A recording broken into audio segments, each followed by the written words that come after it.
So I'm Davide, I work for IE Business School and we have been using the StartupTree platform for some years already. And the rating that I would give to the platform is for sure a 5.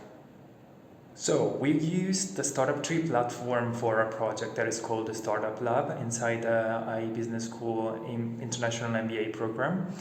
And so we use it to allow the students to form a team, to join the teams that have open positions, and then to connect them with the mentors that are going to help them through the program. And we use the StartupTree platform on a daily basis, in different part of this project. So at the beginning, we use it to make them log in, to create their profile, to add every information, their career information, and then we allow them to go to the next phase, that is to form a team, so to join other fellow classmates. And at the end, we use the mentor part, where we can handle them to connect with. We can allow them to connect with the student.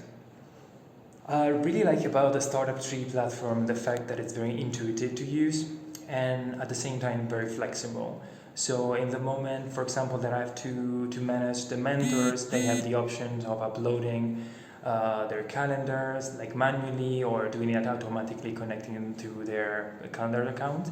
And we can decide, for example, if we want to authorize a connection with a startup or not.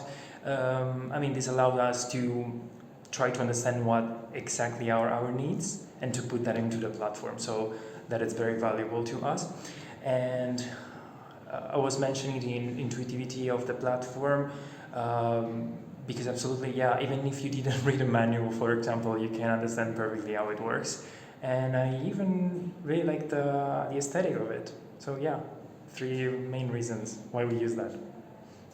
An improvement that I would suggest for the StartupTree platform is to allow us, even though we are in the same project, to handle 2 different components at the same time. I will try to make that clear. So there is the big project that it's called the Startup Lab, and inside the Startup Lab we had 2 smaller projects. One was called the Startup Bootcamp and the other one is the Startup Lab. These 2 projects were overlapping for a while, so we had the startups from the Startup Bootcamp and the startups from the Startup Lab.